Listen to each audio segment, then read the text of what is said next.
ഒരുപാട് നാളായിട്ട് കാത്തിരുന്ന എമ്പുരാൻ സിനിമ കാണാനായിട്ട് പോവുകയാണ്. ഇന്ന് മാർച്ച് 27 തന്നെ ഞങ്ങൾ ടിക്കറ്റ് എടുത്തിട്ടുണ്ടായി. ഇന്നിപ്പോൾ കാണാൻ പോയി. മെഗാമാളിലാണ് പോയി കണ്ടത്. വളരെയധികം എക്സൈറ്റ്മെൻറ്റോട് കൂടിയിട്ടാണ് പോണത്. കാരണം എന്താ വെച്ചിട്ടുണ്ടെങ്കിൽ ഒരുപാട് ഇൻ്റർവ്യൂസും ഒക്കെ കണ്ടിട്ട് നമ്മൾ ആ ഒരു ഭയങ്കരമായിട്ടുള്ള എക്സൈറ്റ്മെൻറ്റിലാണ് ഇന്ന് ഫിലിം കാണാനായിട്ട് പോയിട്ടുണ്ടായിരുന്നത്. ലാലേട്ടൻ്റെ ഫിലിംസ് ഒരുവിധം എല്ലാം ഞങ്ങൾ 4 പേരും പോയി കാണും. എമ്പുരാൻ കാണാൻ വെയിറ്റിംഗ് ആയിരുന്നു സത്യത്തിൽ. എന്നാണ് ഇതിൻ്റെ റിലീസ്, അതുപോലെ തന്നെ ഓരോരോ വീഡിയോസ്, ഇവരെ പ്രൊമോഷൻ വീഡിയോസ് വരുമ്പോഴും ഭയങ്കരമായിട്ട് ആഗ്രഹിച്ചിട്ടുണ്ടായിരുന്നു കാണാനായിട്ട്. റംദാൻ ഫാസ്റ്റിംഗ് ടൈം ആയതുകൊണ്ട് തന്നെ അധികം തിക്കും തിരക്കും ബഹളങ്ങളും ഒന്നും ഉണ്ടായിരുന്നില്ല.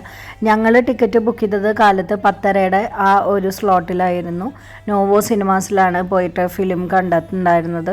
അങ്ങനെ ഞങ്ങൾ അവിടെ എത്തി. അതിൻ്റെ ഉള്ളിലത്തെ വിഷ്വൽസ് ഒന്നും എടുക്കാൻ നമുക്ക് യാതൊരു വിധത്തിലുള്ള അനുവാദവും ഇല്ല. പക്ഷേ നമ്മൾ നേരത്തെ തന്നെ ടിക്കറ്റ് ബുക്ക് ചെയ്തത് കൊണ്ട് വേറെ ഫോർമാലിറ്റീസ് ഒന്നും വേണ്ടി വന്നില്ല. നേരിട്ടിട്ട് ഞങ്ങൾ എമ്പുരാൻ കാണാൻ വേണ്ടിയിട്ട് കയറി.